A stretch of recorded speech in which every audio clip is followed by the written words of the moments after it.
തൂലിക. എഴുത്തുകാരെയും രചനകളെയും പരിചയപ്പെടുത്തുന്നു. നിർവഹണം സ്വപ്ന രാജേഷ്. നമസ്കാരം പ്രിയ ശ്രോതാക്കളെ, തൂലികയുടെ പുതിയൊരധ്യായത്തിലേക്ക് എല്ലാ പ്രിയപ്പെട്ടവർക്കും സ്വാഗതം. കഴിഞ്ഞ ആഴ്ച തൂലികയിൽ നമ്മോടൊപ്പം ഉണ്ടായിരുന്ന കവിയും സംഗീത സംവിധായകനുമായ ജിത്തു തമ്പുരാന്റെ വിശേഷങ്ങൾ ഈ അധ്യായത്തിലും നിങ്ങൾക്ക് തുടർന്ന് കേൾക്കാം.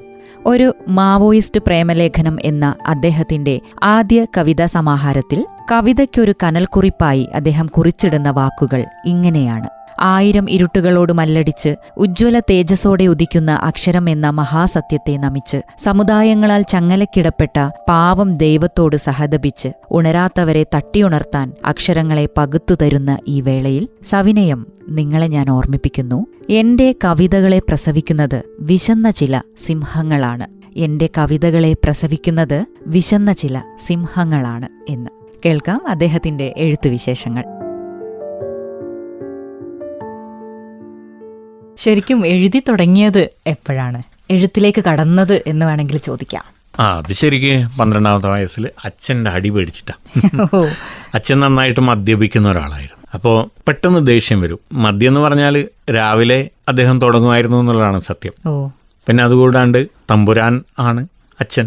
അപ്പോൾ അത് സൽക്കരിക്കാനും കുറേ പേര് കൊണ്ടുവരും. പേരാവൂരിന്ന് മാഹിയിലേക്ക് വലിയ ദൂരമില്ല.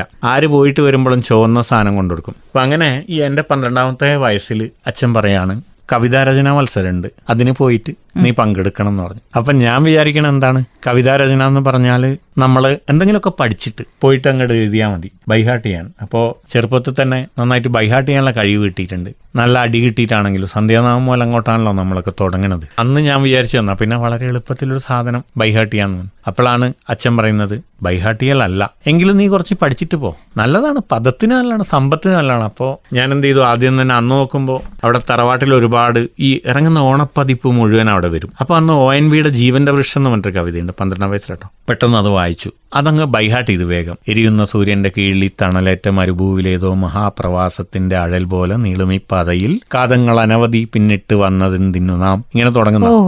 നല്ല സൂപ്പർ കവിതയാണ്. ONVയുടെ കവിതയിൽ വെച്ച് ഏറ്റവും നല്ലത് എനിക്ക് തോന്നുന്നു ഒരു 1993-94 ഒരു കാലഘട്ടത്തിലാണെന്ന് തോന്നുന്നു മനോരമ ഓണപ്പതിപ്പിൽ വന്നൊരു കവിതയാണ്. അത് മറ്റേ ഉജ്ജയിനേക്കാളൊക്കെ നല്ലൊരു കവിതയായിട്ടാണ് എനിക്ക് തോന്നിയത് നിലവിൽ. പക്ഷെ അവിടെ എത്തി നോക്കുമ്പോഴാണ് എനിക്ക് മനസ്സിലായത് അപ്പം എനിക്കിട്ട് പണി തന്നാന്ന്.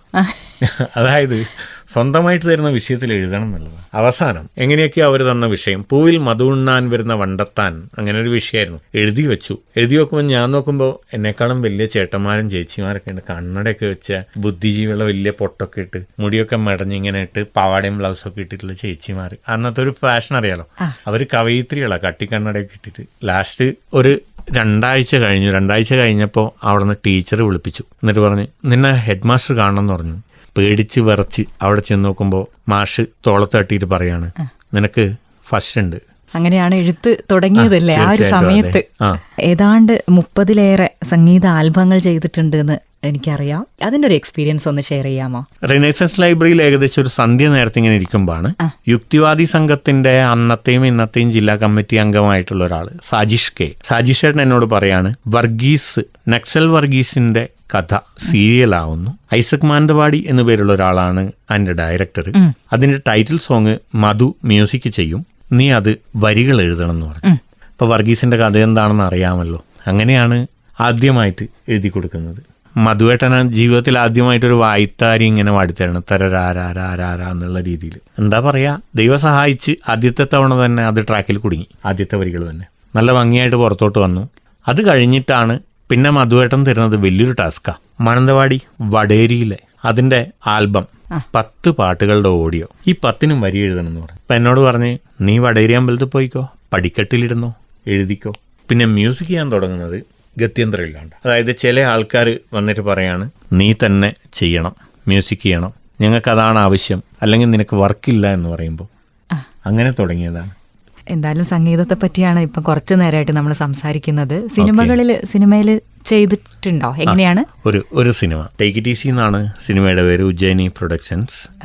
ഗിരീഷ് തലശ്ശേരി പ്രൊഡ്യൂസർ, AK സത്താറാണ് ഡയറക്ടർ. കോഴിക്കോട് ബേസ് ആയിട്ടായിരുന്നു എഴുതുവാണ് ചെയ്തത്, മ്യൂസിക് അല്ല. രാജേഷ് ബാബു ശൂരനാട് എന്നാണ് അതിന്റെ മ്യൂസിക് ഡയറക്ടറുടെ പേര്. അദ്ദേഹം ഒരുപാട് കാലം സിനിമയിൽ വർക്ക് ചെയ്യാൻ വേണ്ടിയിട്ട് എൻ്റെ കോ പ്രൊഡ്യൂസറും കൂടിയായിരുന്നു. കഷ്ടപ്പെട്ട് അലഞ്ഞു തിരിഞ്ഞ് ലാസ്റ്റ് എവിടെ എത്തില്ല എന്ന് തോന്നിയപ്പോൾ മുംബൈയിൽ പോയി ഹോട്ടൽ ഫീൽഡിൽ വർക്ക് ചെയ്തു, മാനേജറൊക്കെ ആയിട്ട്. കുറച്ച് ക്യാഷ് ഉണ്ടാക്കി തിരിച്ചു വന്നു, പ്രൊഡ്യൂസ് ചെയ്തു, വീണ്ടും തുടങ്ങി. ആ സമയത്താണ് എനിക്കൊരു ഭാഗ്യം ഉണ്ടാകുന്നത്. ഇനിയിപ്പോ ഏതൊക്കെ മേഖലകളിലാണ് താങ്കൾ പ്രവർത്തിക്കുന്നത് എന്നൂടെ പറഞ്ഞാൽ. പിന്നെ അറിയാലോ, തൊഴിൽ പ്രകാരം ഒരു മാധ്യമ പ്രവർത്തകനാണ്. എനിക്കൊരു ടീമുണ്ട്, കുഴപ്പമില്ലാത്ത രീതിയിൽ ഓൺലൈനായിട്ടാണ് ചെയ്യുന്നത്. അപ്പോൾ ഒരുപാട് പേര് ഞങ്ങളെ രഹസ്യമായി സഹായിക്കുന്നുണ്ട്. ഇൻവെസ്റ്റിഗേറ്റീവ് ജേർണലിസം എന്നുള്ള രീതിയിലാണ് ഞങ്ങൾ കാര്യം കൊണ്ടുപോകുന്നത്. അപ്പോൾ ഓരോ മണിക്കൂറിലും ചെയ്യാനുള്ള ഒരു ടീമല്ല ഞങ്ങളുടെ കയ്യിലുള്ളത്. ഉദാഹരണത്തിന് സജയൻ, ഓപ്പൺ ന്യൂസ്, സജയന്റെ ടീമിൽ നിന്നും ഉപരിയായിട്ട് ഞങ്ങൾ ചെയ്യുന്ന വെച്ചാൽ വേറെ വിഭിന്ന രീതിയിലാണ്. ഒരു വിഷയം കിട്ടിയാൽ പട്ടി പോകുമല്ലോ അതിൻ്റെ പുറകെ പോകും. അതായത് ഒരു ഡോഗിങ് ബിഹൈൻഡ് ദി സിറ്റുവേഷൻ മാറ്റർ, ചുരുക്കി പറഞ്ഞാൽ. അതെ അതെ അതെ, ഡോഗിങ് തന്നെയാണ് ഏറ്റവും അവസാനം എത്തിച്ചേരുന്ന കൺക്ലൂഷൻ ഉണ്ട്. എന്നിട്ട് അതിൽ പുറത്ത് വിടുമ്പോൾ ഒരു കാര്യം കൂടി ചിന്തിക്കാറുണ്ട് സ്ക്രൂട്ടിനൈ ചെയ്യുമ്പോൾ. അൾട്ടിമേറ്റ് ഇത് ടീം ലീഡർ എന്നുള്ള എൻ്റെ കയ്യിൽ നിന്നാണ് പോകാറുള്ളത്. അപ്പം ഞാൻ നോക്കും എത്ര കുടുംബം കലങ്ങാൻ സാധ്യതയുണ്ട്. ഒന്നിൽ കൂടുതൽ കുടുംബമാണെങ്കിൽ ആ വാർത്ത പുറത്തേക്ക് വിടാറില്ല, കീറി അങ്ങിട്ടേക്കും, നമുക്കിത് വിട്ടേക്കാം എന്ന് പറയും. കാരണം ചില ആൾക്കാരുടെ അവരെത്ര മോശമാണെങ്കിലും അവിടെ ഒരു എത്തിക്സ് ഉണ്ട്. ഇപ്പം മീഡിയ എത്തിക്സ് എന്ന് പറഞ്ഞാൽ എന്തും തുറന്നു പറയണം എന്നുള്ളതാണ്. പക്ഷെ അതിലുപരിയായിട്ട് നമ്മളൊരു കോമൺ എത്തിക്സ് ജീവിതത്തിന്റെ, ഞാൻ കാരണം ഒരു കുടുംബം കലങ്ങല്ലേ എന്നുള്ള രീതിയിൽ എന്നിട്ടും ചില കാര്യങ്ങൾ നമുക്ക് പുറത്ത് പറയേണ്ടി വന്നിട്ടുണ്ട്. അപ്പൊ ഈ ഒരു രീതിയിലാണ് ഞങ്ങളുടെ ഒരു മാധ്യമ പ്രവർത്തനം മുന്നോട്ട് പോകുന്നത്. അപ്പൊ അതില് ഒരുപാട് ഭീഷണികളുണ്ട്. പിന്നെ പേര് കേൾക്കുമ്പോൾ തന്നെ ഒരു ഞെട്ടലുള്ളവരുണ്ട്, കാലെ തൂക്കി അടിക്കാൻ തോന്നുന്നവരും ഉണ്ട്. അത് സ്വാഭാവികമാണ് ചെയ്യുമ്പോൾ. ഒരു കാര്യം ഉറപ്പിച്ചോളൂ, കായ്ക്കുന്ന മാവാണെങ്കിൽ ഏറ് നന്നായിട്ട് കിട്ടിയിരിക്കും, അല്ലെ കായ്ക്കരുത്, ഇങ്ങനെ നിൽക്കണം. എഴുത്തിലേക്ക് തന്നെ ഒന്ന് തിരിച്ചു വരികയാണ്. അതായത് അടുത്ത രചനകൾ ഏതെങ്കിലും പണിപ്പുരയിൽ ഒരുങ്ങുന്നുണ്ടോ, അല്ലെങ്കിൽ ഞങ്ങൾക്കായിട്ട്? അതിൽ സത്യം പറഞ്ഞാല് ഒരു 8ന്റെ പണിയും കിട്ടിയിരിക്കുക. അതായത് ഞാൻ പെട്ടെന്ന് എന്ത് ചെയ്യാം, ഇപ്പൊ ഈ ഗൂഗിളിൽ വോയിസ് ടൈപ്പ് എന്ന് പറഞ്ഞ സംഭവം ഉണ്ടല്ലോ, ഞാൻ എന്ത് ചെയ്ത് വെച്ചാല് ലാസ്റ്റ് ഇപ്പൊ കവിതന്റെ സ്ക്രിപ്റ്റ് ആയിട്ട് വോയിസ് ടൈപ്പ് ചെയ്തിട്ട് ഫോണിൽ ഒരു 10-15 കവിതകൾ ഒരുക്കി വെച്ചിട്ട് ഞാനും പിന്നെ എന്റെ വേറൊരു നമ്പറും കൂടി ആയിട്ട് ഗ്രൂപ്പ് ഉണ്ടാക്കി. അതിന് കവിത എന്ന് പറഞ്ഞ പേരുണ്ടാക്കി. വോയിസ് ടൈപ്പ് ചെയ്ത് ഒരു ഘട്ടം എഴുതി കൊണ്ടുവന്ന് നോക്കുമ്പോൾ ആ ഫോണ് കേടായി, ബോർഡോടെ അടിച്ചു പോയിരിക്കുകയാണ്. ഇനി ആദ്യം മുതൽ തുടങ്ങണം. അയ്യോ, അത് ശരി. യെസ്, അങ്ങനെയൊക്കെ കിട്ടിയ ഉറപ്പാണ് ഇനി വരുന്ന വർക്ക് നല്ലതായിരിക്കും, സൂപ്പർ ഹിറ്റ് ആയിരിക്കും. പിന്നെ അറിയോ, പെനി പേപ്പറും കൈകൊണ്ട് ഒട്ടിട്ടില്ല, അതിന് പ്രകൃതി തന്നൊരു തിരിച്ചടിയും കൂടിയായിട്ട് ഞാനിത് അങ്ങനെ വിചാരിക്കാം. എന്തായാലും ഒരു ബണ്ടിൽ പേപ്പറോടെ മേടിച്ച് വെച്ചിട്ടുണ്ട്, തുടങ്ങണം.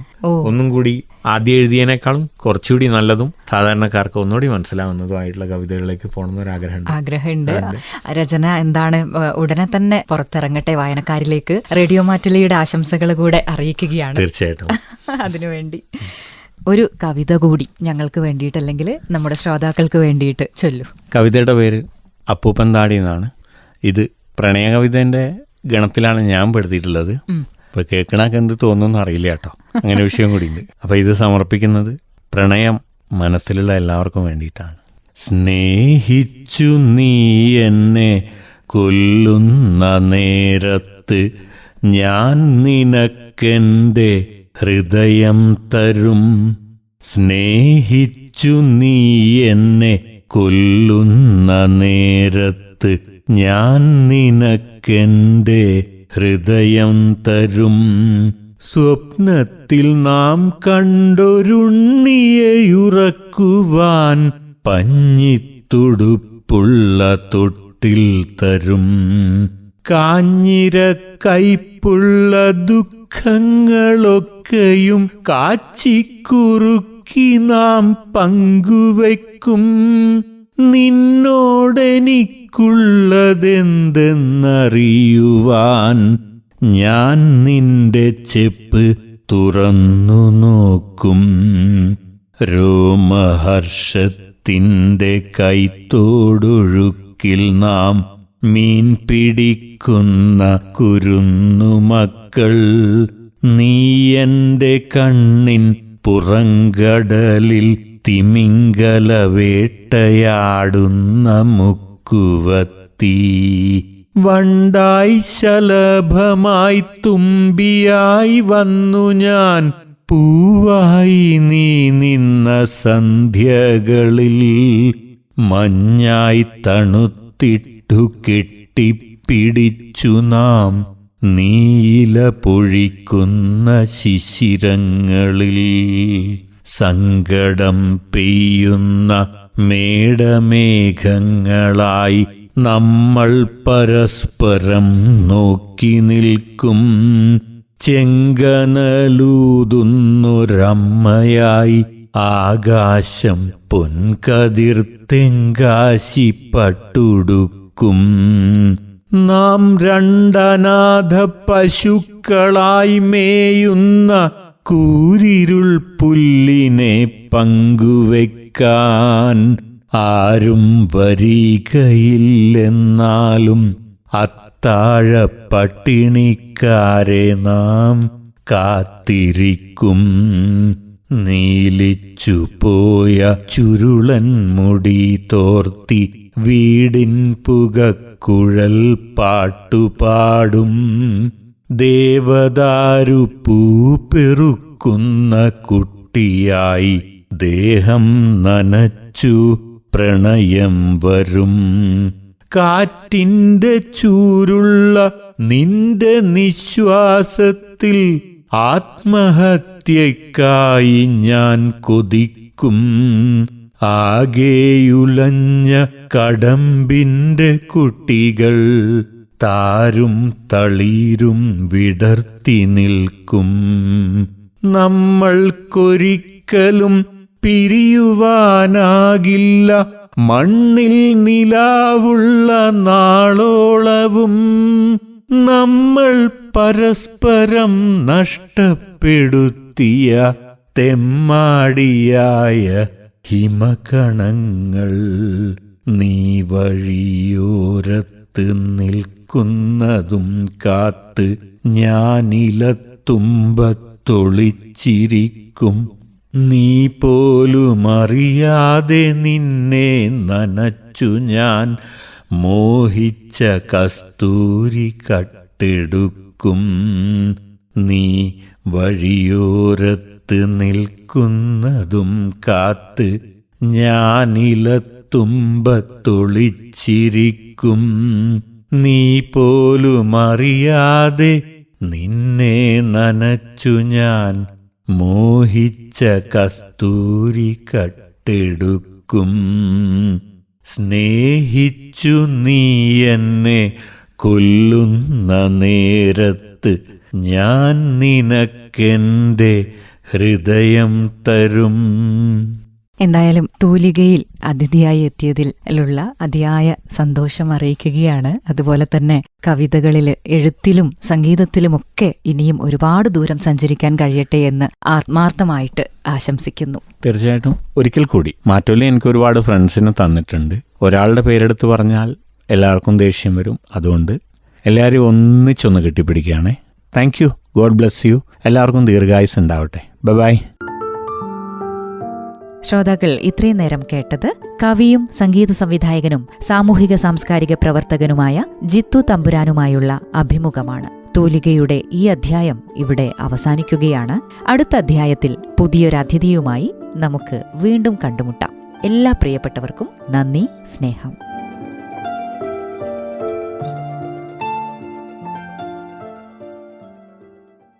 നിർവഹണം സ്വപ്ന രാജേഷ്. തൂലിക എഴുത്തുകാരെയും രചനകളെയും പരിചയപ്പെടുത്തുന്നു.